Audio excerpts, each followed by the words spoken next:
On fire, Stephen Maguire, a top 16 stalwart with 6 ranking titles to his name, including the 2004 UK Championship. Despite all that, he's probably best known for this. Goodness me. Wait for it. Goodness me, yeah, but wait for the white. Oh. What about the white? Incredible. Okay, just for balance, he did also perform one of the best snooker escapes of all time. That could be in the pocket this time, is it? Not a little bit harder and he's got it, you know. Well played. It's been a bit strange in recent times for Stephen Maguire. Let's go back to June 2020. Stephen Maguire and 7 others rocked up at the Tour Championship for the first competition since snooker returned after the enforced break. Maguire came up against and defeated Judd Trump, Neil Robertson and then Mark Allen in the final to take a sensational title and begin what many thought would be a very successful autumn of his career. It had been his first title in 7 years, but when you look back on his career, it's pure pedigree.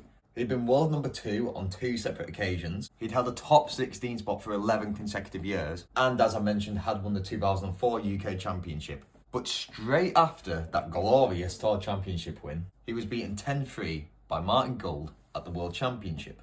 And since then, he hasn't had a sniff of silverware. The most he's actually achieved since then is a World Championship quarter-final. He did lose that to eventual champion Ronnie O'Sullivan, that was in 2022.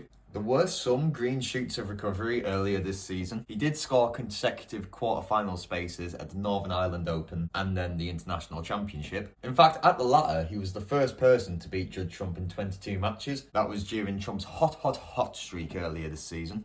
And this was enough to get him to the World Grand Prix, but he crashed out in the first round to Zhao Weilong. Then he followed this up with a Welsh Open qualifying loss to Si Jiahui. An early exit from the German Masters to Joe O'Connor, and this was the final nail in the coffin for that momentum he looked like building up earlier in the season. And so he now finds himself ranked 31st.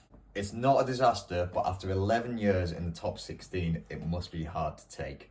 That's all a bit bleak, so let's have a funny story. At the 2004 Grand Prix, Stephen Maguire came up against Shaun Murphy. As the match was about to commence, Maguire turns to the ref and goes, mate, I've left my chalk backstage, do you mind if I just, they're quick? Ref's like, yeah, go ahead. But Shaun Murphy decided to be a little crass. He pointed out that arriving at the table and not being ready to play constituted a forfeited frame. The tournament director Mike Ganley agreed, and Murphy was awarded the first frame. Well, guess what? Bad move, Murphy, because snitches get stitches. And Maguire proceeded to win 5-2 anyway. Mere weeks later, Maguire walks out for the aforementioned UK Championship final. He was playing against David Gray, and David forgot his chalk. And Stephen Maguire said, yeah lad, no problem, go and get your chalk. And he didn't insist that means he should win the frame. That is a sound and quite funny move.